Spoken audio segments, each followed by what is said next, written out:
symbole noir, symbole de courage, pied noir, reflet de volonté. Toute confession, sans distinction, fils de pionnier. Pied noir, c'est notre seul bagage. Pied noir, voilà notre fierté. Rien ne pourra faire oublier notre passé. Madame, Monsieur, bonjour, bienvenue dans ce nouveau numéro de Au Forum des Rapatriés. Depuis le 31 octobre 2014, les 8 premiers Au Forum des Rapatriés ont permis finalement de présenter de nombreux aspects et personnalités de l'histoire des Français rapatriés. Au total, 420 000 familles représentant 1,5 million, 1,4 million Français dans les années 60 et aujourd'hui, selon les instituts politiques, de l'ordre de 3 millions d'électeurs et leurs descendants, c'est tout cela, à Bernard fait. Cohn ? Bonsoir Martial. Tout à fait, la communauté rapatriée représente l'équivalent d'ailleurs de nombreuses communautés françaises comme les Alsaciens, les Bretons, de l'ordre de 3 millions de personnes. Pour ce 9e Au Forum, nous sommes heureux d'accueillir dans notre première partie comme invité. C'est vous qui l'avez choisi, alors je vous laisse le présenter après tout. On ne présente plus Pierre Pinatel, mais notre ami est né à Apt, dans le Vaucluse. C'est un caricaturiste français, bien que l'étiquette de droite vous soit souvent mise, vous n'avez adhéré à aucun parti et vous n'êtes pas membre d'un mouvement quelconque. Comment vous situez-vous dans le panorama des caricaturistes français dont les beaux jours ont eu lieu sous la 4e, la 5e République, avec un certain nombre de dessinateurs célèbres. Sénep, Eiffel, bien sûr, Soupeau, puis sur la 5e République, je pense à Moisan, Faisan, et puis plus récemment, 13, Wolinski, Conque, Ignace, Miège, Charles et Pinatel. Voilà. Alors, comment vous vous situez dans ce panorama de ces grands dessinateurs? Quand je vous ai donné cette liste. C'est difficile de se situer. En général, ce sont les gens qui nous situent. Alors moi, on me situe à la droite.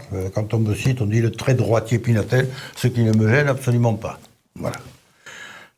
Autrement, me situer, Par le trait, c'est-à-dire par la façon de dessiner, qui est une façon très spécififique, très particulière. Il y a deux sortes de dessinateurs. Il y a les dessinateurs sérieux et les dessinateurs drôles.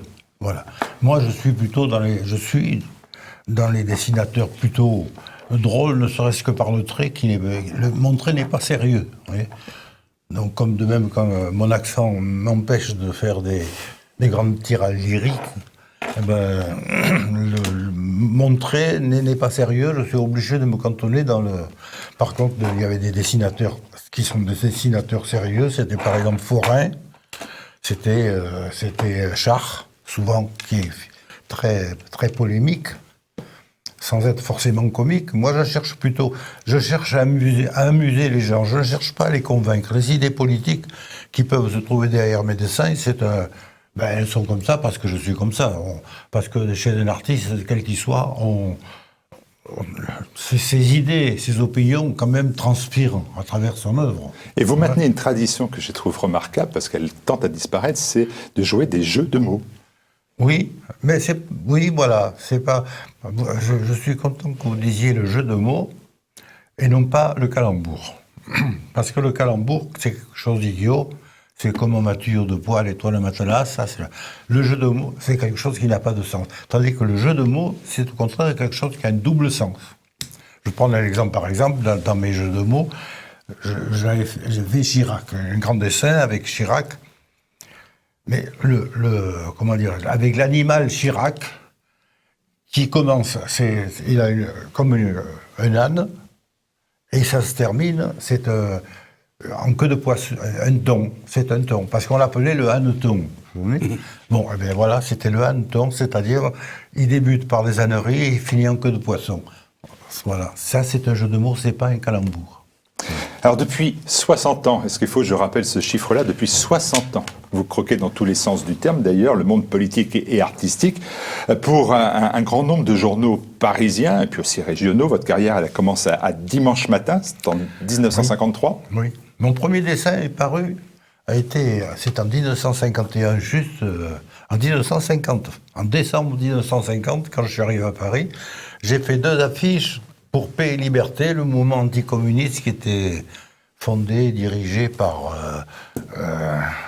le député radical de Seine-et-Oise, machin comme ça, Paix et Liberté.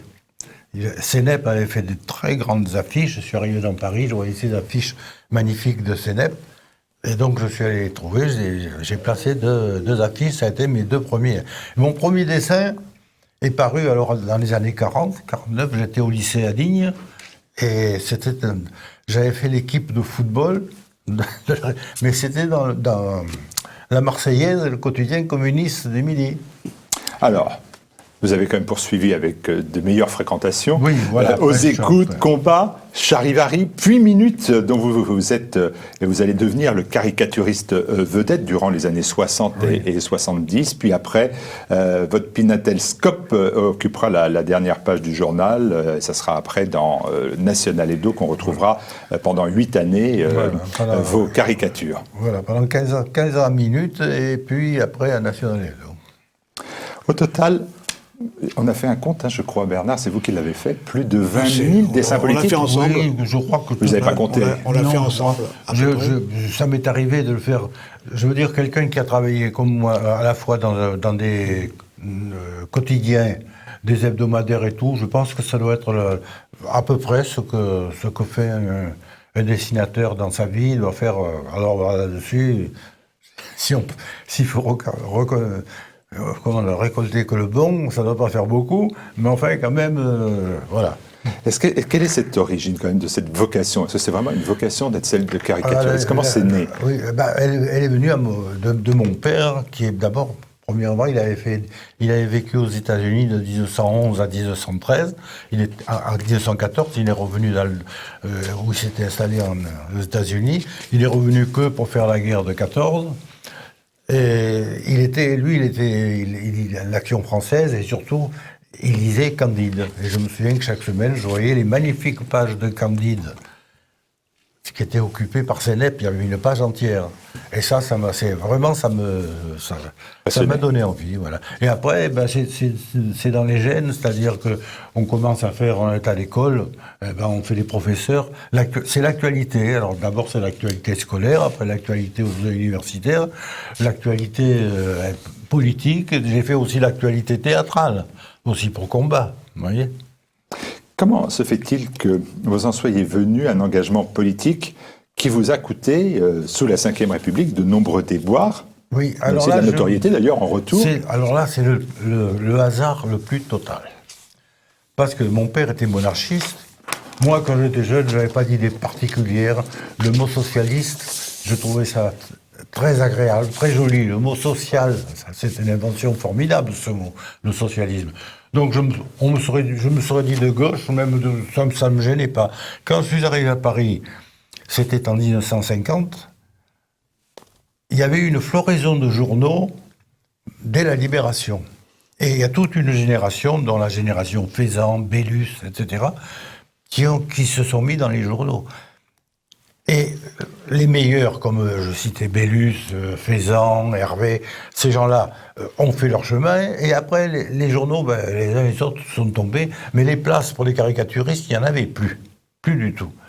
Donc, chaque fois qu'un journal se créait, j'allais le trouver et j'essayais. Et donc, c'est comme ça qu'un jour, je vois un petit journal qui paraît, dimanche matin, j'y vais. Et c'était Roger Capgras, qui était le fils d'un député socialiste des Pyrénées, qui lançait ce jour-là. Et au fond, c'était un homme très marrant, très habile, je lui dois beaucoup, puisqu'il m'a fait confiance tout de suite. Et puis, il savait qu'on pouvait faire un journal avec pas beaucoup d'argent, grâce aux excellents journalistes qui étaient, au fond, sapés par la Libération.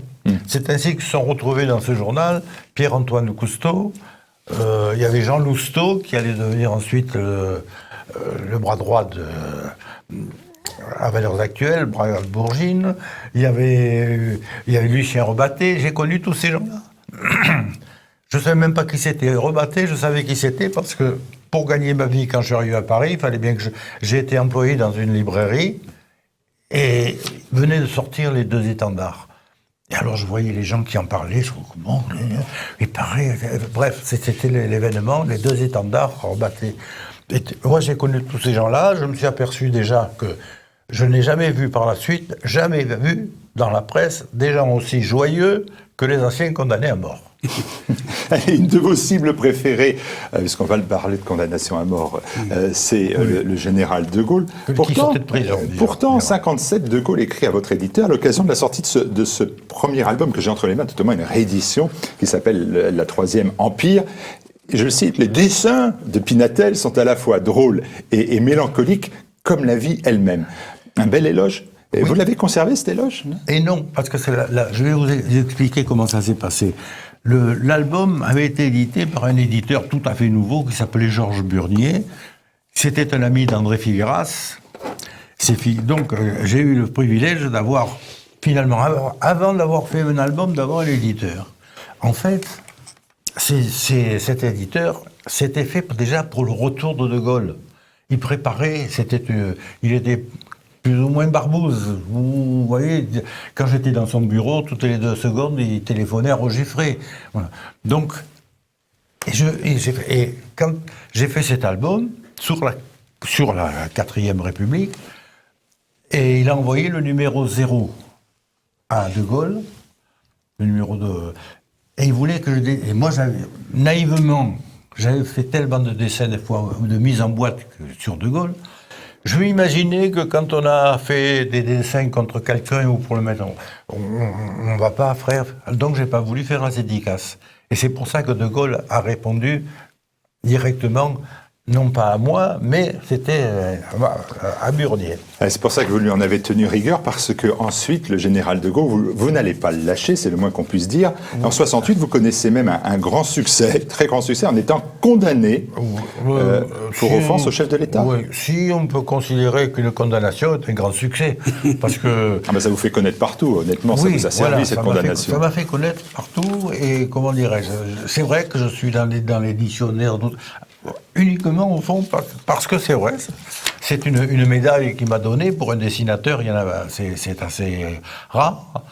On me dirait que ça aurait pu être pire, comme mes pauvres confrères de Charlie qui ont reçu une médaille de taille supérieure, mais voilà. Et c'est en fait... Je suis devenu, j'ai attaqué De Gaulle là. Ensuite, parce que c'est lui qui était au pouvoir, donc j'attaque qui est au pouvoir. Il faut dire que les... Bernard, vous avez les preuves de l'offense. Il faut dire que les légendes de ces cendriers sont assez cocasses. Devenu cendrier, le général connaît enfin le feu. Parce qu'en fait, ce sont sur des cendriers, vos dessins sont reproduits sur des cendriers. Voilà. Ou un général qui n'est décidément à l'aise que dans les cendres, etc. etc. Mais donc, écoutez, le plus curieux, c'est que lorsque j'ai été pour ce cendrier aussi, j'ai été poursuivi, c'était en 66, ou un peu plus tard. Enfin, en 68, je devais passer. En mai 68, j'ai été convoqué devant la justice. J'arrive au palais de justice, complètement vide, pourtant c'était ouvert. Je rentre dans les bureaux, et personne. Et par la fenêtre, on voyait fumer les cendres des barricades place Saint-Michel. Alors, mon machin n'était pas... cendrier n'était pas si mal. Oh, oui, pas déplacé que ça. En 66, vous avez été également condamné pour 3 dessins parus dans votre propre revue, Le Trait, que j'ai ici. La voici, elle était au prix de 2 francs. Quand je sais que vous avez été condamné pour le cendrier à 10 000 francs, on peut voir ce que ça représentait, parce que là, c'était 2 francs. Hein, le mais ce qui est le plus curieux, c'est que moi, je suis condamné naturellement en tant que dessinateur, et puis, en tant que directeur de la publicité, de la rédaction, de la publication, puisque c'est moi. Mais on n'a jamais poursuivi un imprimeur. Or, dans l'affaire Les Cendriers, ils ont poursuivi et condamné le fabricant de cendriers. Et vous avez répliqué en faisant toute une série de carreaux dans votre cuisine. Oui, j'ai fait toute une série de carreaux dans ma cuisine, qui sont voilà, maintenant c'est un cimetière. Des caricatures d'hommes. Des caricatures de tous les hommes politiques. Et j'avais envoyé dans la presse, j'avais fait un communiqué pour fêter mon dépucelage judiciaire pour offense publique au général de Gaulle. j'allais présenter mes offenses privées au général de Gaulle sous forme des carreaux de ma cuisine. Il y a eu beaucoup de monde qui est venu là. Il y a eu Thierry Villancourt qui est venu. Et puis j'ai vu se pointer, ça a été un grand plaisir pour moi, Moisan, le grand Moisan du Canard enchaîné. Mais je pense qu'il a été content parce que quand je l'ai vu, je suis allé à ma bibliothèque, je lui ai sorti son album, La Cour, qu'il m'a dédicacé. Et il était avec le chansonnier Charles Bernard, qui faisait les contes du Canard enchaîné, avec qui j'ai sympathisé, et nous sommes restés amis avec Charles Bernard jusqu'à sa mort. Et vous avez demandé à la justice de saisir les murs. Les murs de la cuisine. Mais je ne me souvenais absolument plus de tous ces détails. Et puis il y a Robert Cariot, qui était le chroniqueur judiciaire du Monde, qui a fait un bouquin qui s'appelle toujours, qu'on trouve d'ailleurs chez Livre à Livre, qui s'appelle Le général en correctionnel. Et là, il relate les 387 procès politiques qui ont été faits aux journalistes. Et alors lui, c'était le chroniqueur, tout était noté. Je me suis amusé de retrouver des détails que j'avais complètement oubliés.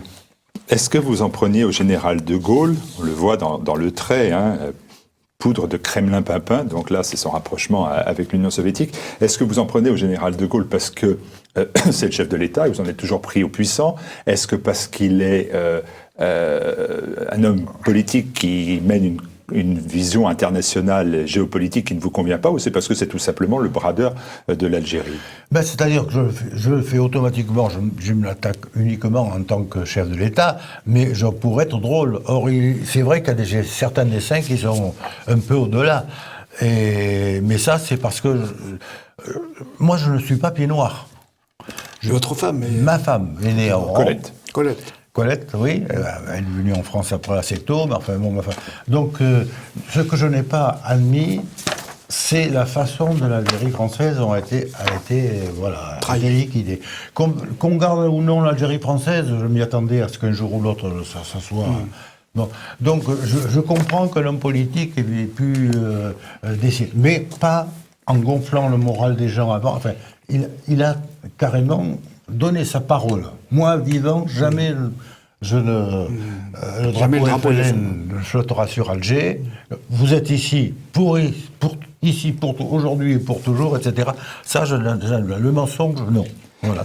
C'est ce qui m'a fait aller contre... le général de Gaulle. Je regardais votre plaquette de présentation de caricaturiste, une plaquette que je connais bien, et en fait, vous avez fait un métier remarquable, là aussi, qui est en voie de disparition. C'était un peu à la façon de Piem et de bien d'autres, c'est-à-dire caricaturiste, faire des dessins, des caricatures dans les cabarets, à la seconde et à la demande, si j'ose dire. Non, pas du tout. Pas du tout. Non, c'était là aussi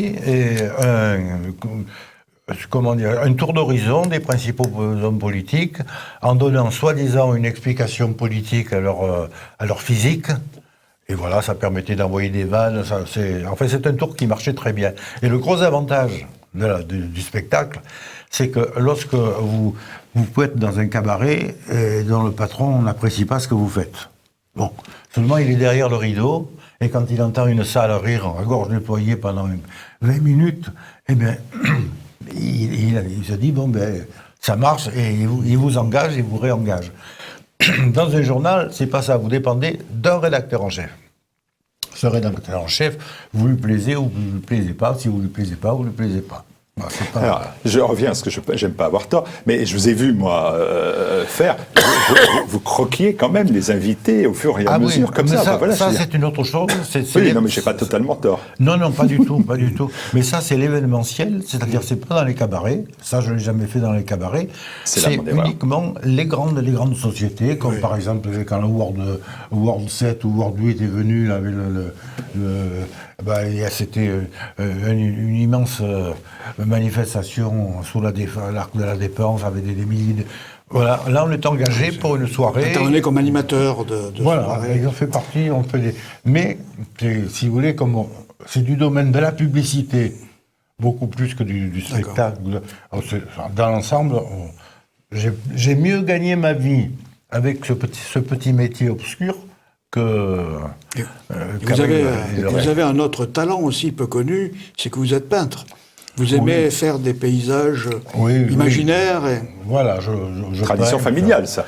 C'est tradition familiale, oui, parce que mon grand-père, et surtout mon arrière-grand-père, Joseph Cabasson, qui a des toiles dans les musées de Provence, à Aix, Arles, Digne, Marseille, était un très grand aquarelliste. Mon grand-père aussi, mais mon grand-père était minotier de profession, et il avait du talent, mais il n'avait pas le génie de mon arrière-grand-père. Donc c'est allé décrescendo.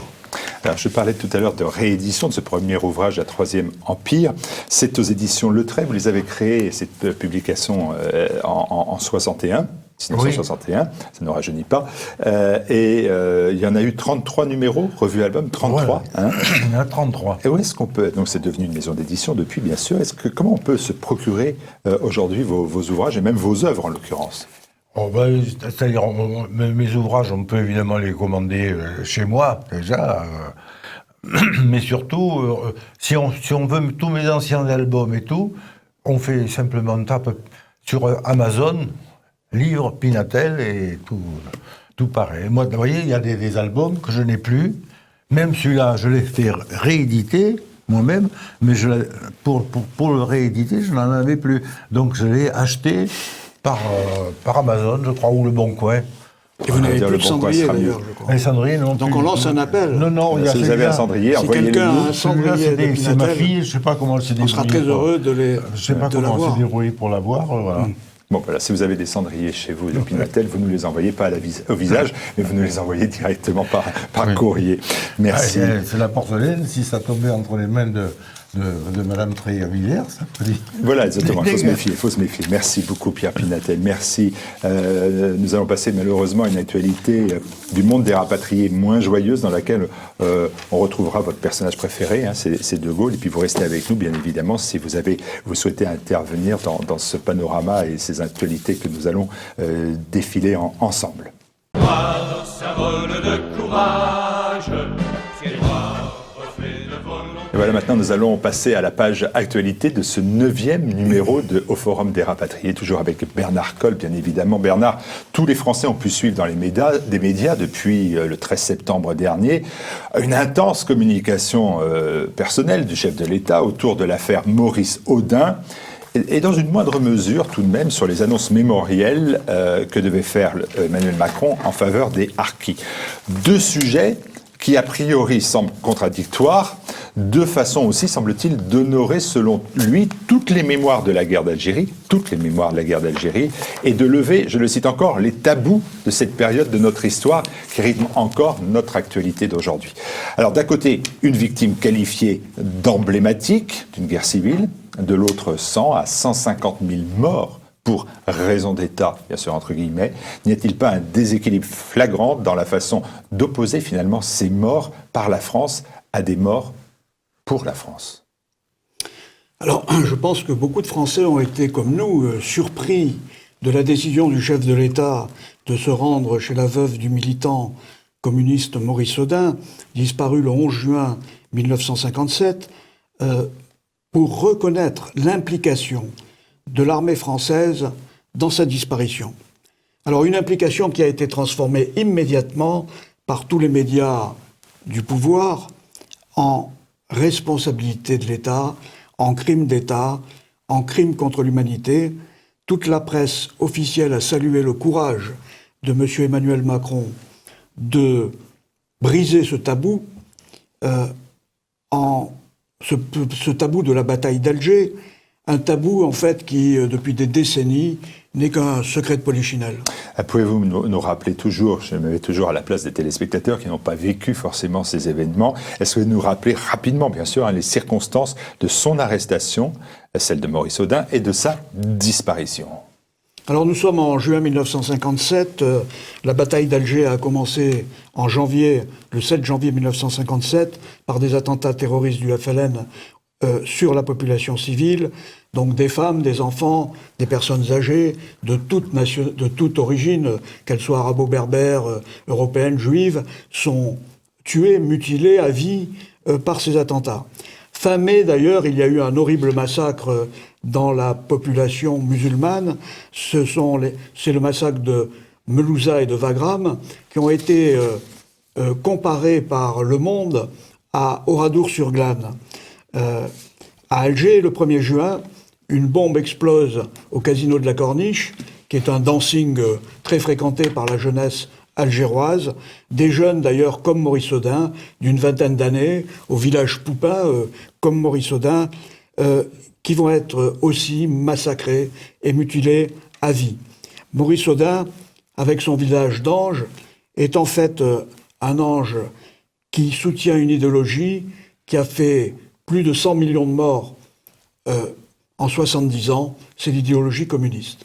Alors, mais qui dirige alors le gouvernement français? Parce que qui a donné l'ordre finalement à l'armée d'empêcher la poursuite de ces attentats? Est-ce qu'on est dans une période de plein changement politique à ce moment-là? Tout à fait. Macron accuse l'armée d'être responsable de la disparition et de la mort de Maurice Audin, mais il faut quand même savoir que, d'un point de vue constitutionnel, l'armée est au service du pouvoir politique. Or là, le 21 mai 1957, le gouvernement Guy Mollet a été destitué, a perdu le pouvoir, et on est en phase de transition. Le 12 juin, c'est le gouvernement de Maurice Bourgès-Monory qui va remplacer le gouvernement de Guy Mollet et qui va durer uniquement jusqu'au 30 septembre 1957. Maurice Audin a été arrêté par l'armée, on l'a dit, le 11 juin 1957, donc aucun rapport avec le 13 février comme date. C'est un militant communiste clandestin. Le Parti communiste clandestin est alors interdit en Algérie par le pouvoir légal. Il est assistant de mathématiques à la faculté d'Alger. Il fait partie avec son épouse des réseaux de soutien actifs au FLN, principalement composés de communistes, qui sont désignés traditionnellement sous le nom de porteurs de valises, car ils assurent le transfert d'argent, le transfert de documents, mais aussi le transfert et la fabrication des bombes qui vont servir au FLN à massacrer la population civile. L'armée a reçu du pouvoir politique légal l'ordre d'arrêter ces attentats, de limiter évidemment la mort d'innocents. Maurice Audin est donc, d'un point de vue juridique, de nationalité française, c'est donc un traître à son pays qui est en guerre. En l'occurrence, son pays, c'est la France. Comme l'a dit d'ailleurs Éric Zemmour à une télévision, s'il avait été traduit devant un tribunal militaire, il aurait probablement été non pas fusillé, comme le dit Zemmour, mais guillotiné, comme le furent des dizaines et des dizaines de terroristes du FLN, qui n'ont pas été graciés par le chef de l'État, qui à l'époque était le président Coty, ni par les gardes des Sceaux. Et tout le monde sait que François Mitterrand, par exemple, a refusé la grâce d'une cinquantaine de tueurs du FLN qui ont été guillotinés à la prison Barberousse à Alger. Alors, si je comprends bien, si je vous suis, par ce geste, le chef de l'État, Emmanuel Macron, légitime ce que vous appelez la trahison d'un Français contre le pouvoir, alors là, qui est légal et démocratique de la France, qui est à l'époque, il faut le rappeler, socialiste, et contre l'armée française qui est à l'époque, disons-le aussi, en guerre contre le terrorisme, celui du FLN. Quels arguments lui ont permis de faire ce geste surprenant, choquant, de la part d'un président de la République qui est constitutionnellement le chef des armées françaises? On a bien vu, quand il remontait sur la Jeep les Champs-Élysées, qu'il tenait beaucoup à son rôle, et qui devrait être aussi le protecteur des citoyens français. Alors effectivement, pour essayer de comprendre cette attitude absolument fascinante du chef de l'État français, il faut se référer à l'historien officiel de la guerre d'Algérie, qui est Benjamin Stora, qui, dans le journal algérien Al-Watan, en 2003, a expliqué que la guerre d'Algérie était une guerre civile, ce en quoi il a parfaitement raison, puisque tous les citoyens de l'époque étaient des citoyens français, de nationalité française, et que les sécessionnistes du FLN, comme les patriotes, avaient une carte d'identité française. La nationalité algérienne n'apparaîtra pour la première fois que le 3 juillet 1962. Mais pour Benjamin Stora, c'est aussi une guerre subversive et révolutionnaire, une guerre de libération d'un peuple opprimé par le colonialisme, et cela permet et justifie tous les crimes. D'ailleurs, beaucoup de Français se souviennent de la préface de Jean-Paul Sartre, du livre de Frantz Fanon, Les damnés de la terre, paru en 1960, dans lequel il écrit « Abattre un Européen, c'est faire d'une pierre deux coups. supprimer en même temps un oppresseur et un opprimé. Reste un homme mort et un homme libre.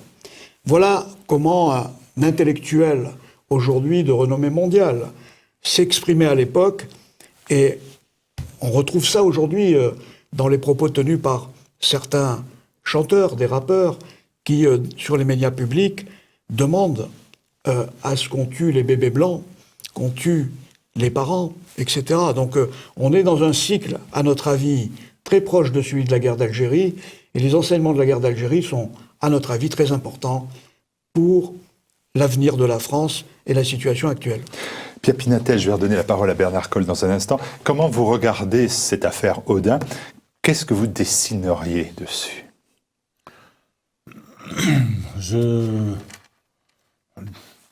C'est un sujet qui est tellement dur que je chercherai longtemps quelque chose. Je ne saurais pas vous dire. Je vois pas. Je n'ai pas un crayon assez puissant pour faire quelque chose qui soit un choc très. Et qu'est-ce que vous pensez à titre personnel de cette affaire quand même? À titre personnel, moi j'ai été rappelé en 2018. Algérie en 1956.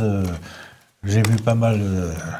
Il y a eu beaucoup de camarades qui sont morts quand même dans une petite ville comme Apt, simplement, qui est d'origine. Il y en a au moins un qui est mort, qui attendait d'ailleurs un enfant. Alors, des gens comme Audin, ils me sont tellement étrangers que... Voilà, je ne peux pas m'apitoyer sur son sort à lui. Quelles ont été les réactions des Français, Bernard Colle, et plus particulièrement des militaires directement impliqués dans cette accusation de crime de guerre, voire de crime contre l'humanité? Car pour les communistes, si l'on s'en réfère d'ailleurs, et vous me l'avez apporté parce que j'avoue franchement que je le finance, mais je ne l'achète pas, c'est l'humanité. Je dis je le finance parce que chaque contribuable donne 50 centimes pour chaque exemplaire de l'humanité vendu, il faut le savoir quand même. Donc je le finance, mais je ne l'achète pas. Et dans l'humanité du 27 septembre, il n'y a pas une affaire Audin, mais il y a des milliers d'Audins qui ont été supprimés par l'armée française sur ordre du pouvoir légal. Voilà, des milliers de Maurice Audin, le fichier secret des disparus de la bataille d'Alger. On voit bien que le journal stalinien, embraye sur la déclaration d'Emmanuel Macron. Oui, Macron a médiatisé cette affaire le 13 septembre. C'est pas un hasard. C'est quelques jours avant la fête de l'Humanité. Une annonce d'ailleurs qui a été précédée par toute une série de communiqués d'un député de La République En Marche, le député Cédric Villani, qui demandait depuis des mois et des mois que le chef de l'État reconnaisse le crime d'État, le crime contre l'humanité envers Maurice Audin. Dès le 14 septembre, il y a eu de nombreuses protestations d'associations de rapatriés, d'anciens combattants, qui ont toutes été naturellement censurées par les médias officiels. Je ne voudrais pas toutes les citer, mais je pense qu'il y en a une qui est très symbolique de cette réaction. C'est celle du général Bruno Darry, que beaucoup peut-être de téléspectateurs de Téléliberté connaissent, qui est président du comité d'entente des anciens combattants, une association qui regroupe 1 500 000 anciens combattants. Et là, vous n'avez pas entendu dans la presse sa réaction. Voici ce qu'il écrit au président Emmanuel Macron. « Si cette démarche consistait à reconnaître les fautes de la France dans ce conflit, faut-il alors passer sous silence le désarmement de milliers de harkis, leur abandon sur ordre du gouvernement et enfin leur massacre par le FLN? Faut-il enfin revenir sur la guerre d'Algérie, qui reste une blessure vive dans la mémoire de l'armée française, avec ses 25 000 soldats morts pour une cause trahie, cette guerre perdue malgré une bataille gagnée, ces harkis abandonnés en dépit des promesses faites et la déchirure du putsch ». Je crois que le général Darry a bien résumé l'ensemble des réactions des anciens combattants. Côté rapatriés, évidemment, il y a eu aussi de nombreuses réactions à ces propos. Oui, je vois le journal Le Monde qui est lui aussi, bien évidemment, est dans le même ton que l'Humanité, ce qui n'est pas non plus une surprise, avec d'ailleurs la même image. Guerre d'Algérie, le geste historique d'Emmanuel Macron. Cette déclaration s'inscrit dans la tradition des décisions de reconnaissance historique, comme dans un autre registre, le discours de Chirac sur le Veldiv, le Parisien. Pourquoi Macron brise un tabou? Votre collectif a de son côté entrepris une action particulière ou pas? Alors nous poursuivons la campagne que nous avons engagée en 2008 avec 62 associations de harkis, de pieds noirs et d'anciens combattants, la campagne Vérité et Justice pour les Français rapatriés. Et nous avons engagé de façon plus spécifique une campagne montrant la réalité de l'action de Maurice Audin. Et vous pouvez le voir à l'écran, ce sont tous ces enfants mutilés par les bombes de Maurice Audin, dont M. Macron n'est pas allé auprès des familles de ces victimes. Il ne s'est pas interrogé sur ce que sont devenus ces enfants qui sont traumatisés à vie ou mutilés à vie. Non, ils sont les laissés pour compte de l'histoire. Il faut écrire un nouveau mythe de la fraternité franco-algérienne, c'est-à-dire celle de M. Macron et de Bouteflika. On s'était vu dans un précédent numéro de Forum. Vous attendiez beaucoup de la venue du chef de l'État le 25 septembre dernier pour la 18e journée nationale en hommage aux harkis. Vous pensiez qu'il y avait une annonce qui serait faite. On disait d'ailleurs dans les couloirs du pouvoir qu'on allait enfin s'occuper des harkis, à part l'affaire et le cadeau Audin. Je n'ai pas vu, mais vous allez peut-être me dire le contraire, que de grandes déclarations et de grandes annonces. Non, alors Macron, effectivement, a annoncé le 19 août dans le journal du dimanche qu'il allait s'occuper des harkis, mais le 25 septembre, il était absent, il était aux États-Unis. Et c'est la secrétaire d'État aux anciens combattants, Mme Geneviève Darrieussecq, qui a fait une annonce très timorée de quelques mesures qui ont été rejetées par l'ensemble de la communauté harkie. Ce sont celles du rapport du préfet Sceaux, qui débloque simplement une enveloppe de 40 millions d'euros pour une population de plus de 100 000 personnes, c'est-à-dire de l'ordre de 100 euros par personne par an sur 4 ans. Voilà la générosité de la France actuelle, mais il y a 2 poids 2 mesures dans cette... on a l'impression que Macron essaye de contrebalancer l'action que nous avons menée depuis des années pour la reconnaissance de la responsabilité de l'État dans les crimes qui ont été commis vis-à-vis des rapatriés, des harkis en particulier, par une action de la France, une action criminelle de la France envers les terroristes du FLN.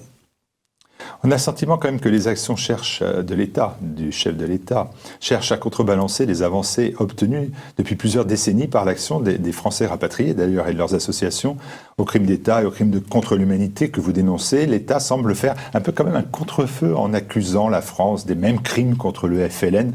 Ça, c'est un peu la bataille des mémoires, ou la bataille des victimes. Aujourd'hui, la bataille des mémoires est devenue la bataille des victimes parce qu'on rentre dans une comptabilisation absolument incroyable. Donc des milliers de disparus de la faute de l'armée française. Et aussi, l'État algérien est en train de recenser l'ensemble des victimes de la colonisation depuis 1830 jusqu'à 1962. D'ailleurs, ce sera très intéressant de voir comment ils vont recenser les victimes de la répression du Sétif du 8 mai 1945, répression qui a été menée par le général de Gaulle et par des ministres communistes. Mais qu'est-ce qui pousse réellement, qu'est-ce qui le pousse, Emmanuel Macron, à poursuivre cette politique ? Eh bien, Emmanuel Macron est acculé quand même par 56 ans d'un mensonge français, selon la célèbre formule de Georges-Marc Benamou, qui a écrit un livre démontrant l'impasse dans laquelle est aujourd'hui l'État français, et en fait, il est obligé de faire de la surenchère. Et les propos qu'il a tenus en Algérie, quand il était candidat à la présidence de la République, la colonisation est un crime contre l'humanité, une vraie barbarie, dont on a parlé dans les précédentes au Forum, et le contre-feu, effectivement, de ce que nous avons réussi à obtenir depuis une trentaine d'années, ce que les associations de rapatriés ont réussi à obtenir depuis une trentaine d'années. Alors on ne va pas faire le panorama exhaustif de tout ce long combat, mais simplement quelques dates. 1989, le timbre hommage aux harkis. 2001, la journée nationale hommage aux harkis. 2003, la journée en mémoire des victimes civiles et militaires de la guerre d'Algérie. 2005, la loi du 23 février qui reconnaît la colonisation positive, c'est-à-dire le rôle positif de la colonisation. Et en 2007, Sarkozy reconnaît la responsabilité de l'État dans le massacre des Harkis. En 2012, François Hollande confirme cette responsabilité et il le fait publiquement le 25 septembre 2016. À un moment donné, il fallait qu'il y ait un contrepoids à cette avancée importante de la communauté rapatriée, puisque cette reconnaissance implique forcément une loi de réparation financière des victimes. Mais la nouvelle accusation que porte Emmanuel Macron, elle a pour lui quand même quelques avantages. Vous l'avez bien remarqué. Alors, l'accusation que porte Emmanuel Macron, évidemment, a d'énormes avantages pour la droite et la gauche de pouvoir. D'abord, il faut absoudre les crimes de De Gaulle. Donc, en reportant les crimes de De Gaulle sur ceux de la colonisation, on met de côté, effectivement, tous ces crimes. Emmanuel Macron vient de déclarer qu'il était gaulliste. Vous avez tous entendu ça à la radio. Il fait reporter les fautes du pouvoir politique sur l'armée, un peu comme en 1940. C'est exactement ce qui s'est passé. Il permet de justifier tous les crimes du FLN. Tous les crimes du FLN que n'importe qui peut découvrir sur Internet. Et il culpabilise les Français pour leur faire accepter cette immigration massive en les terrorisant aujourd'hui, puisque les Français n'ont plus tellement de moyens de s'exprimer. C'est la censure, on le voit dans le domaine de la caricature politique. Et surtout, ça va permettre de constituer un front commun pour les prochaines élections, les européennes et les municipales, entre la gauche et la droite de pouvoir. Ça, c'est votre point de vue. Vous pensez que, comme De Gaulle, il faut qu'Emmanuel Macron il aille vite parce qu'il a des échéances électorales importantes qui arrivent. Est-ce que l'Algérie, de son côté, elle a annoncé qu'elle allait recenser toutes les victimes de la colonisation depuis 1830 jusqu'en 1962. Est-ce que vous pensez quoi de cette annonce ? Alors, il n'y a pas que l'Algérie qui recense toutes ces victimes, on le voit en France. C'est la France qui a lancé le mouvement avec les victimes de la répression lors de la bataille d'Alger. Et tout ceci remonte au 18 décembre 2014.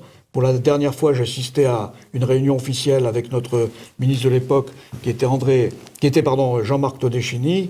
Et au cours de cette réunion, il a annoncé que la France et l'Algérie avaient créé un comité de très haut niveau, c'est-à-dire un comité ministériel, de façon à résoudre toutes les difficultés mémorielles entre la France et l'Algérie, dont le problème des disparus. Alors nous, évidemment, en tant que rapatriés, on a pensé que c'était les disparus d'Oran, les milliers de personnes qui ont été enlevées après le 19 mars 62. Pas du tout. Pour lui, c'était les disparus algériens, évidemment, et on en voit aujourd'hui la réalité médiatique qui est en train de s'étaler dans toute la presse du pouvoir. Pour la guerre d'Algérie, que représente le bilan des victimes ? Alors le bilan des victimes, il est en défaveur du FLN, parce que tous les historiens, évidemment c'est un comptage qui a été fait malheureusement depuis très longtemps, là aussi c'est un secret de polichinelle, grosso modo 150 000 Algériens ont été tués soit en combattant du FLN, soit en terroristes lors de la bataille d'Alger et des autres batailles dans les villes, mais il faut voir aussi que 20 à 25 000 Algériens ont été liquidés en purge interne, que ce soit des gens du MNA ou des purges internes au FLN. Côté français, on peut estimer quand même à 200 à 220 000 morts, que ce soit des morts français musulmans de l'ordre de 60 000 ont été assassinés par le FLN, 4 000 pieds noirs, 16 000 militaires en cours d'opération militaire, et puis évidemment les 100 à 150 000 harkis et leurs familles qui ont été massacrés après le 19 mars 62. Côté blessés, c'est de l'ordre de 30 à 40 000 personnes qui ont été blessées plus ou moins sérieusement, dont des personnes malheureusement mutilées à vie, qui souffrent encore aujourd'hui des séquelles de cette guerre. En ce qui concerne dans les morts pour la France, il y a aussi les victimes des polices parallèles, notamment gaullistes, de 60 à 64 quasiment. Alors effectivement, Macron a mis le doigt dans un engrenage qui est un engrenage qui risque de l'entraîner assez loin, parce que l'armée française, à partir du 19 mars 62, s'est retournée contre les Français d'Algérie avec des polices parallèles, qu'on a appelées à l'époque les barbouzes, les ancêtres de M. Benalla. Et il y a eu la tuerie du 26 mars 62, une semaine après les accords d'Évian. Et il y a eu les disparus, notamment les disparus du 5 juillet 62 à Oran. Eh bien, toutes les familles de ces victimes sont en droit d'écrire à M. Emmanuel Macron pour leur demander des comptes sur ces victimes mortes par la France et non pas pour la France. J'ai vu d'ailleurs une lettre, je crois que c'est Madame Simone Gauthier, Oui. dont le mari a été tué lors de la tragique fusillade du 26 mars 62. Eh bien, elle a fait une lettre ouverte adressée au chef de l'État. Alors cette lettre, vous allez l'entendre, lue par Madame Simone Gauthier, mais avant, je rappelle brièvement, si vous voulez, le contexte du 26 mars 62. Les accords d'Évian ont été signés, comme je l'ai dit, une semaine avant. Le quartier de Bab el-Oued s'est révolté contre ces accords. À Bab el-Oued, il y a quand même 70 000 habitants. Le quartier est bouclé par l'armée pour l'affamer. Une manifestation pacifique est organisée par les autres Algérois pour venir en aide, apporter du pain et de la nourriture à leurs compatriotes bloqués dans Bab el-Oued. Les tracts de l'OS en témoignent à l'époque.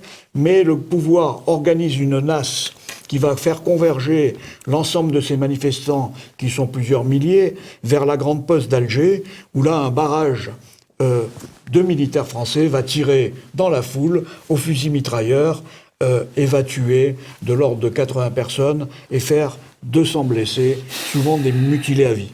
Je vous propose, Pierre Pinatel et Bernard Colle, d'écouter cette lettre de Madame Simone Gauthier tout de suite. Monsieur le Président de la République, dans l'affaire Audin, comme disent les journalistes, le corps du disparu n'a pas été retrouvé. Mais ce n'est pas un inconnu. Dans l'affaire du 26 mars, les corps sont retrouvés, massacrés, mélangés, certes, les chairs éclatées, jetés en vrac à la morgue de l'hôpital Mustapha, mais ils sont là. Dès leur arrivée, ils furent dénudés et rendus bien propres, bien lavés de tout ce sang, bien rangés les uns sur les autres, sur les tables et même par terre, bien alignés, chacun cherchant le sien, tirant par les pieds quand il en restait, hurlant en découvrant le visage fracassé. C'est vrai qu'au début, on pataugeait dans le sang, et tout ce sang sur soi reste indélébile. Je n'insisterai pas sur tous ces détails désagréables. Mais tout de même, là, quelle chance pour les familles. Ils étaient là, pas entiers, mais là. Les ambulances, déjà sur place, avaient fait du bon travail, du bonheur, en somme, malgré nos pleurs et nos cris. Et l'État français, sans doute par compassion devant cette douleur, jeta à la rue, en pleine nuit, hors de l'hôpital, abandonnant leurs morts, ces familles dont je faisais partie. Quelle douleur, alors que chacun était si heureux d'avoir récupéré son mort et de finir la nuit près de lui. Mais c'était pour notre bien. Ils furent mis en bière en pleine nuit, dans un couvre-feu absolu, dans une interdiction absolue de la présence de leur famille, afin de nous épargner cette douleur, par charité chrétienne sans doute. Ces cercueils plombés ont été dispersés dans les différents cimetières de la ville, et les familles couraient un peu partout pour retrouver son mort, enfermé dans une boîte, posée là, plombée. Il y avait un nom sur une étiquette. À prendre ou à laisser, s'il me pardonnait ce vécu. Personne ne sait encore aujourd'hui si celui qu'on a mis au fond du trou, creusé à la va-vite dans la nuit, personne ne sait si celui-là, c'est bien le sien. Dans l'affaire du 26 mars, on a fait disparaître les morts. Et puis le temps a passé, et l'affaire du 26 mars est restée enfouie sous toutes ces années de plomb, ce grand silence de l'État qui se fait déni. Que le temps passe, ma foi, il ne s'est rien passé, et les morts ont disparu, et de plus, forcément, sont devenus des inconnus. Lui, le mien, qui a mis sa vie au service des autres, l'inconnu du 26 mars. L'État est un grand magicien. Ou alors, l'affaire du 26 mars est d'un tout autre poids que l'affaire Audin. Au fond, mon courrier pourrait se résumer en une seule phrase. Pour quelle raison vous nous promenez avec l'affaire Audin? Mais l'affaire Audin provoque néanmoins ma demande. Je veux être sûre d'avoir retrouvé le corps de mon mari dans cette boîte remise plombée, sans que me soit donné le temps de lui dire que mon amour restera plus fort que sa mort, sans un dernier baiser. Est-ce que cela vous parle? Alors je veux savoir sur la tombe de qui, chaque année, je dépose ces fleurs. Je souhaite qu'une autorisation me soit donnée pour faire une recherche ADN. Veuillez agréer, Monsieur le Président de la République, et salutations très respectueuses. Voilà, un témoignage bien évidemment émouvant. Le 5 juillet 62 a été aussi un jour de deuil pour les Français d'Algérie. La télévision israélienne, parce qu'il y a de nombreux rapatriés d'Algérie qui sont en Israël, a diffusé un court reportage sur le sujet. Est-ce qu'on peut regarder ensemble une partie de ce documentaire ? Alors tout à fait, ce reportage est assez extraordinaire parce qu'il est très complet, très court. Il va compléter le film de Georges-Marc Benamou qui va sortir prochainement sur le témoignage de 29 victimes du 5 juillet à Oran. Nous vous proposons effectivement de regarder ce bref reportage qui est vraiment très bien fait. On va regarder un extrait. La guerre est terminée depuis plus de 3 mois. L'armée française a arrêté toute action militaire. Des dizaines de milliers d'Algériens se dirigent vers le centre-ville. À 11h, un coup de feu retentit. Un signal qui annonce le début du carnage. Les premiers à mourir sont les Européens. On tire, on lapide, on égorge. À une cinquantaine de mètres de la place d'Armes, les soldats français dans leur caserne respectent les instructions et n'interviennent pas. Au milieu du chaos, des Algériens musulmans vont sauver des vies, mais au total, entre 700 et 1200 sont assassinés ce 5 juillet 1962. Symbole de courage, ciel noir, reflet de volonté. Tous ces crimes d'État, ces crimes contre l'humanité, plus personne ne les conteste. Pensez-vous que dans son prochaine intervention en faveur des harkis, Emmanuel Macron brisera finalement alors là aussi un tabou connu de tous ? Alors le tabou à briser, c'est le tabou du mythe du général de Gaulle. C'est le tabou de tous les crimes qu'il a commis en Algérie. Des crimes qu'il a commis plus particulièrement en Algérie. Alors ces crimes sont dénoncés non seulement par les rapatriés, mais aussi par toute la gauche. Que ce soit Jean Lacouture, Jean Daniel, Raymond Aron, Dominique Schnapper, Safi, la Ligue des droits de l'homme, la LICRA, le MRAP, tous ces gens-là dénoncent ces crimes et les témoignages de Hervé Bourges, Jean-Pierre Chevènement, Alain Krivine et bien d'autres confirment la réalité de ces crimes. J'ai rencontré de façon tout à fait imprévue Madame Dariussec dans les couloirs des Invalides le 26 septembre. Je lui ai rappelé que si elle ne contribuait pas à l'expression de cette vérité historique, elle risquait de devenir la complice d'un crime contre l'humanité. Elle a simplement haussé les épaules et elle est partie. Et toutes les associations de rapatriés et de harkis demandent désormais donc une loi de reconnaissance de la responsabilité de l'État dans une réparation qui ne soit pas une simple aumône. Vous avez évoqué le chiffre de 100 € par an pendant 4 ans. La responsabilité est acquise avec la déclaration du 25 septembre 2016 du président François Hollande. Le dernier point de blocage, il est encore et toujours financier. D'un autre côté, Bernard Colle, la France, elle n'a plus d'argent.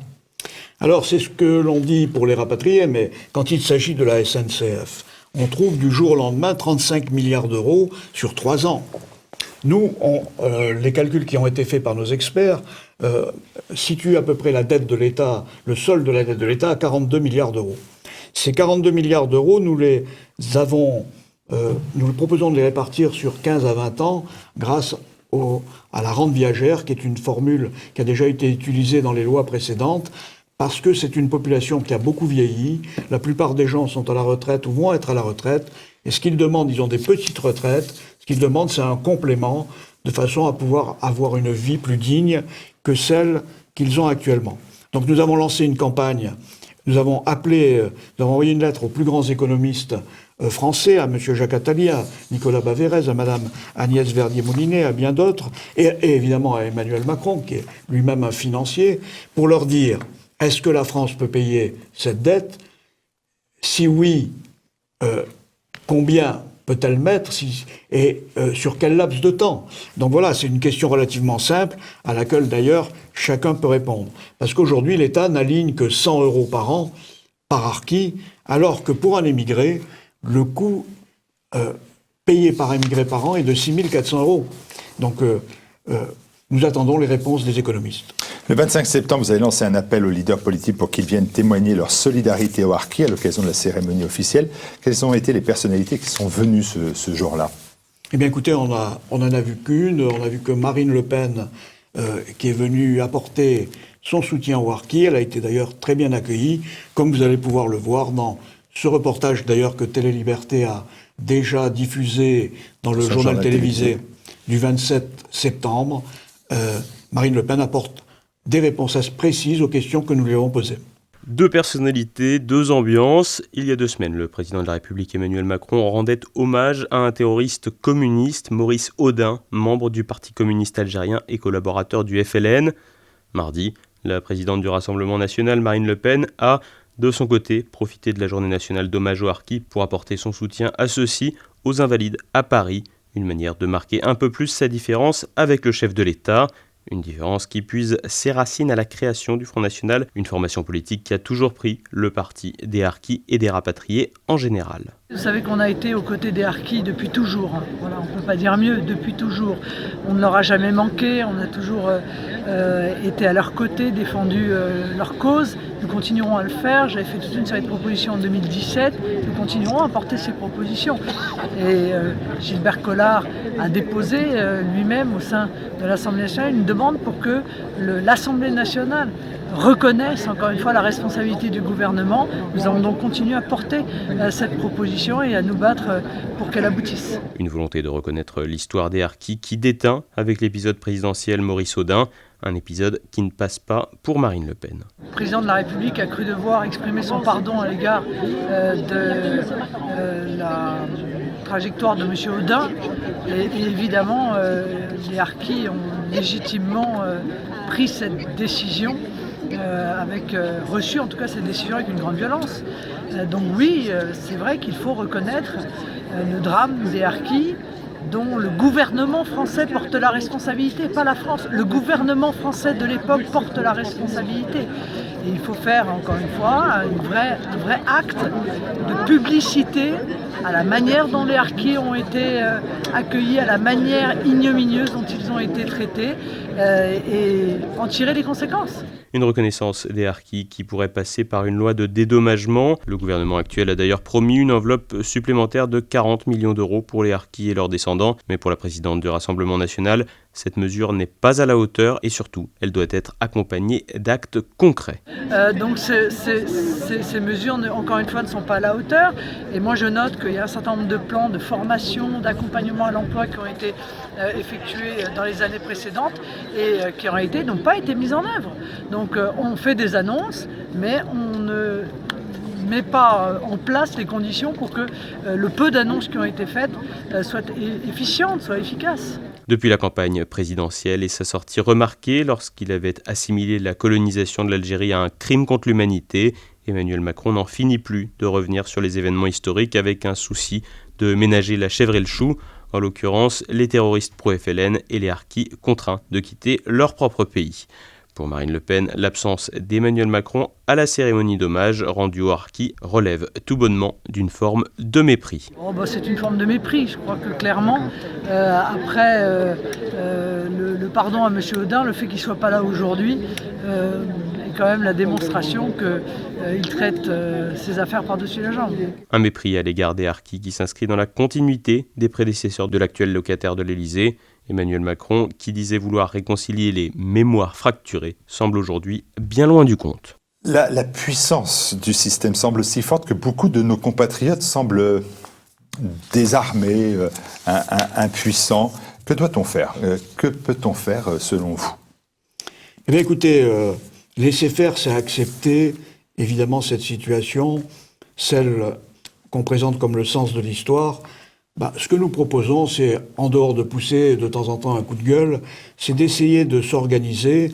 Et la Constitution française permet de s'organiser de façon relativement efficace. Il suffit de respecter simplement les droits qui sont ceux du citoyen, et notamment les principes qui sont la base de la Constitution française aujourd'hui. Et concrètement, que proposez-vous déjà dans le domaine dont vous vous occupez, c'est-à-dire celui des Français rapatriés? Dans le domaine des Français rapatriés, vous l'avez rappelé tout à l'heure, nous proposons une loi.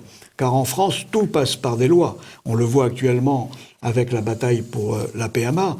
Nous avons notre bataille pour une loi, la loi Vérité et Justice pour les Français rapatriés, qui a été déposée à l'Assemblée nationale en 2014, car une loi, selon la Constitution, doit être l'expression de la volonté générale. Elle ne doit pas être le fruit d'un petit groupe qui travaille en catimini dans son coin. Mais c'est vrai que vous rappelez souvent que la République, c'est le gouvernement du peuple, par le peuple, pour le peuple. À la veille du 60e anniversaire de la Constitution de la Ve République, ça ne vous a pas échappé, ce titre principe fondamental a-t-il été traduit dans la réalité politique quotidienne ? Alors, le peuple, d'abord, il faut définir ce qu'est le peuple aujourd'hui. À l'époque de la Révolution française, c'était le tiers-État. Mais aujourd'hui, le peuple, c'est quelque chose de beaucoup plus hétérogène, dans lequel il y a 20% au moins d'un apport extérieur. Le peuple ne vote plus parce qu'il est déçu par les partis politiques. Dans beaucoup d'élections, il y a 20 à 70% des gens qui ne votent pas. Donc on peut considérer qu'aujourd'hui, la représentation nationale n'est plus légitime. Le cas de Macron, d'ailleurs, est symbolique. Au premier tour, il a fait 17%. Au deuxième tour, il a bénéficié d'un vote de rejet, mais avec plus de 35%, 36%, je crois, d'abstention. Bernard, nous sommes amis, mais je vais vous dire une vérité. La force de la Ve République, elle repose sur le principe de, vous appelez ça la monarchie républicaine. Le président de la République, il est le décideur de tout. C'est bel et bien Jupiter pendant 5 ans. Et même si cette situation ne satisfait pas les Français, eh bien, néanmoins, il en est ainsi. Il est là et c'est pour 5 ans. Oui, il est là pour 5 ans, mais le peuple est souverain en France. Le gouvernement, c'est le titre 1, l'article 2 de la Constitution française. Le gouvernement de la France est le gouvernement du peuple, par le peuple, pour le peuple. C'est une idée qui a été reprise par beaucoup de partis politiques, qu'ils soient de gauche ou de droite. L'idée de la Ve République arrive à terme. Il faudrait peut-être que les Français se penchent sur une 6e République. Il y a déjà M. Arnaud Montebourg, M. Mélenchon, le Parti communiste. Le Front National, d'ailleurs, utilise ce thème, le pouvoir du peuple, représenter le peuple. Ça représente une majorité qui pourrait lancer le débat sur la 6e République. Je suis sûr que vous avez des idées pour votre 6e République. Je suis sûr que vous savez ce que vous verriez comme changement. La 6e République est quelque chose qui est absolument nécessaire, car il y a 2 pouvoirs qui ne sont pas constitutionnels. Le pouvoir des médias et le pouvoir de l'argent. Je vais prendre un exemple simple. Tous les Français payent, enfin pas tous, mais ceux qui payent la taxe d'habitation payent 139 € de taxes audiovisuelles.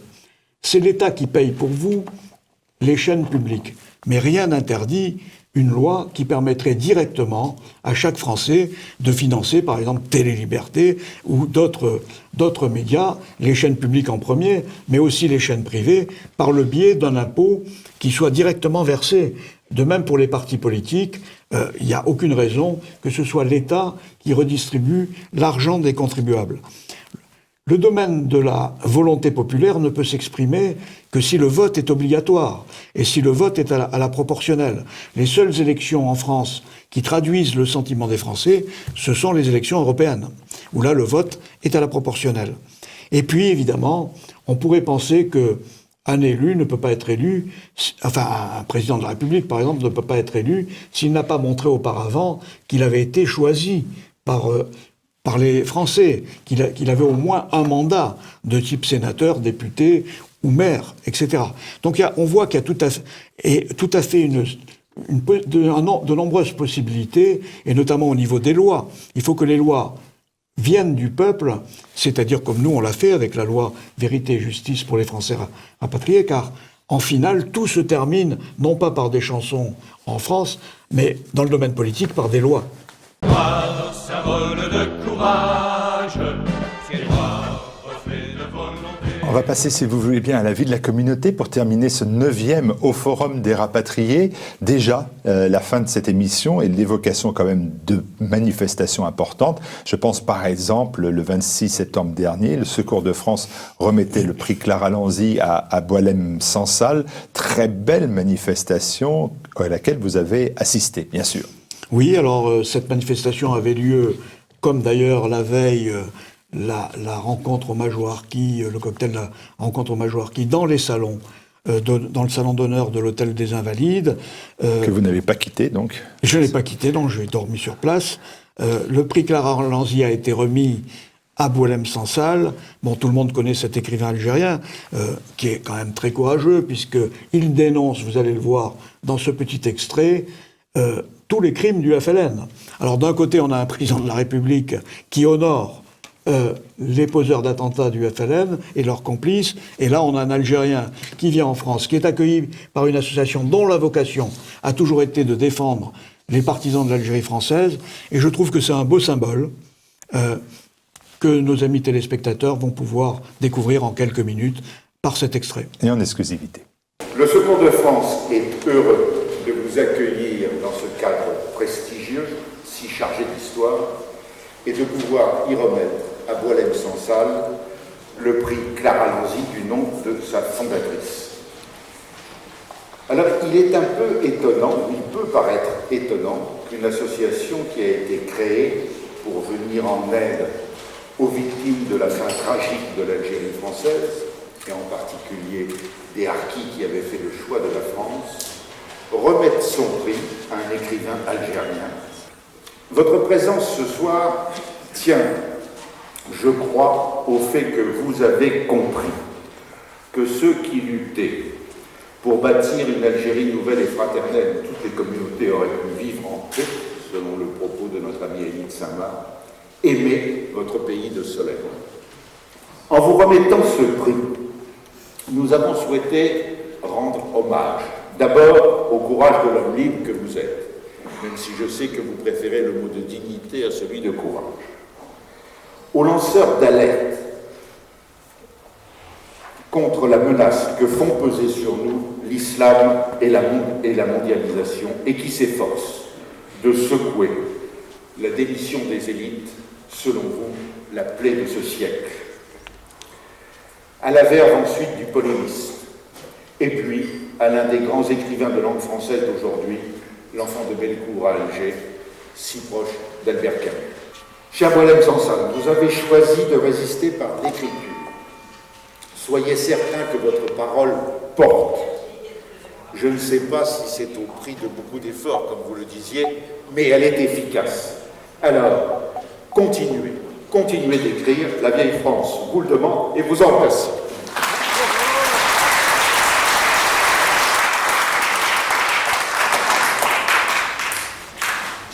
Que l'Algérie française était prête pour une grande aventure humaine dans l'indépendance et la coopération avec la France, qui aurait fusionné en elle toutes les identités de la Méditerranée qui étaient déjà présentes sur son sol, identité française, berbère, juive, arabe, espagnole, grecque, italienne, maltaise, turque, africaine.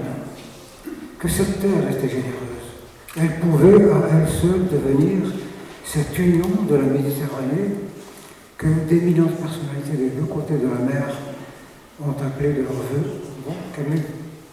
Ce regret est une douleur d'autant plus grande qu'aujourd'hui, deux guerres plus tard, nous avons sous les yeux l'image d'une Algérie martyrisée, brisée, sclérosée, qui sombre dans l'ignorance, le fanatisme, la corruption, la désintégration. Et que de l'autre côté, nous avons l'image d'une France minée par l'islamisme et l'incurie des élites qui se regardent dans le miroir des communicants et des publicitaires. Ils regardent une France toute heureuse d'être si bonne et si belle. Face à cela, nous qui nous voulons conscients, il nous appartient de garder la mémoire de cette histoire naissante, qui pouvait devenir une success story, et de la transmettre à la génération qui vient. Et en même temps, il nous revient d'essayer, bien que cela soit impossible, après le mal que le FLN et l'islamisme nous ont causé, de poursuivre sous d'autres formes cet accouchement inachevé. Faisons que nos enfants, qui pouvaient devenir des frères de sang et de sol, soient demain les meilleurs amis du monde. C'est notre façon d'honorer notre longue histoire commune, toute notre histoire, dans toute ses vérités, les bonnes et les mauvaises. Nous sommes assez grands pour tout entendre et tout mettre en perspective. Après 30 années de dictature du FLN maudit et de son double, le fils maudit, le fils Front islamique du salut, l'Algérie est aujourd'hui menacée d'éclatement et de disparition. Elle ne tient encore que par la corruption massive que le régime de Bouteflika entretient pour maintenir un semblant d'État, ceci grâce à la rente pétrolière dont une grande partie est captée par les dignitaires du régime et les oligarques qui leur servent de traitement. Mais la rente pétrolière n'est plus ce qu'elle était. Elle a fondu. Une nouvelle guerre civile est en route. La France en sera immédiatement et très durement touchée. Vous savez cela. Vous le craignez, mais il est bon de le répéter. S'agissant de la France, il faut ouvrir les yeux et constater qu'elle n'est plus vraiment la France. Chaque jour, l'islam, dans ses versions radicales, wahhabites, salafistes et djihadistes, s'enhardit, et telle une meute harcelant sa proie, ses troupes lui arrachent un morceau de chair par-ci, la nôtre par-là, pendant qu'elle se vide de son sang. Et vient le moment, et nous y sommes, où la proie cesse de se débattre. Elle accepte l'inéluctable. Je ne veux pas jouer les Cassandres, mais je me suis fait une conclusion que je voudrais partager avec vous. Je vous la donne en 3 points. Nous sommes en danger et en passe d'être vaincus. L'état mortifère dans lequel se trouve l'ensemble du monde musulman est là sous nos yeux pour nous dire ce qui nous attend et qui déjà atteint vos banlieues. 2. Pendant que l'ennemi nous fait une guerre totale, vos dirigeants, nos dirigeants et vos élites s'inventent des motifs très faibles, très nobles plutôt, pour se dérober. 3. La France laïque est la cible numéro 1 et le maillon faible, l'islamisme s'y investit à fond. Merci à vous pour le prix. Merci d'être venu m'entendre.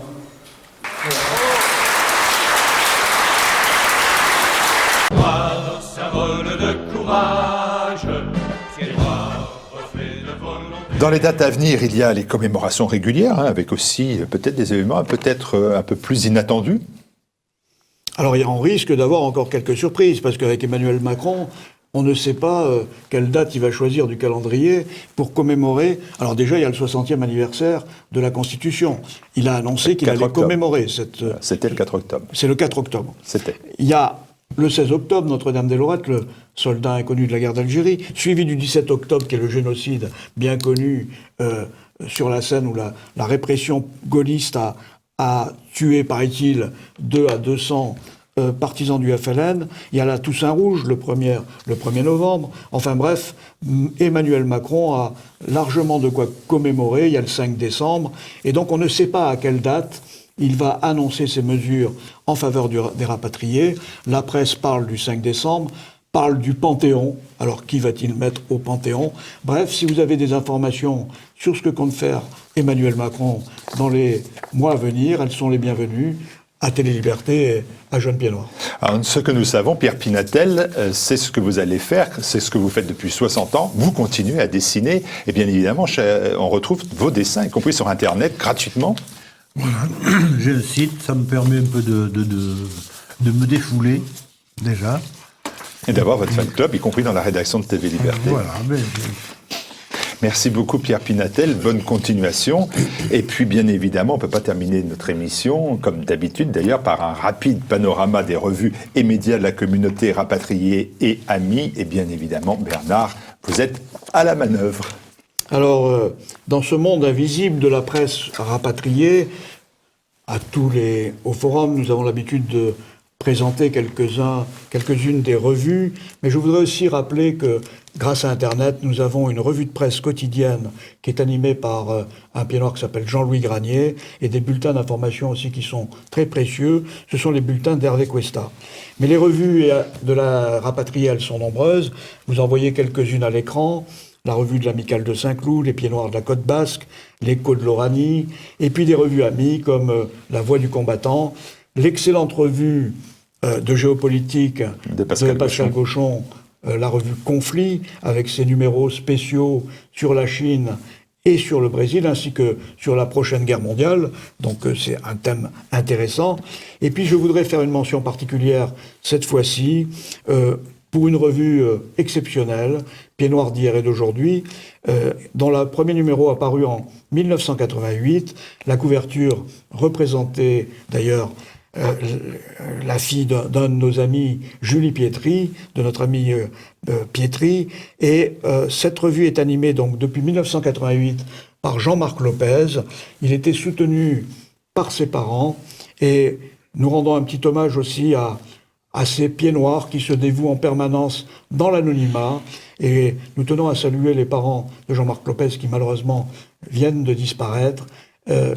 C'était des vrais symboles de la communauté rapatriée, présents à toutes les manifestations, fidèles à tous, fidèles propagandistes de toutes les revues, de tous les contacts, organisateurs aussi avec Jean-Marc de grandes manifestations comme le 30e anniversaire des rapatriés d'Algérie à Vincennes et le 35e anniversaire des rapatriés à Marseille.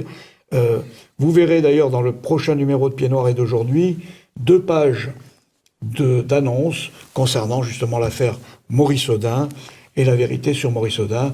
Donc soutenez toutes ces revues, aidez-les, car sans elles, la communauté rapatriée n'a pas de moyens, en dehors au Forum des rapatriés et de Télé-Liberté, n'a pas de moyens d'information au niveau national.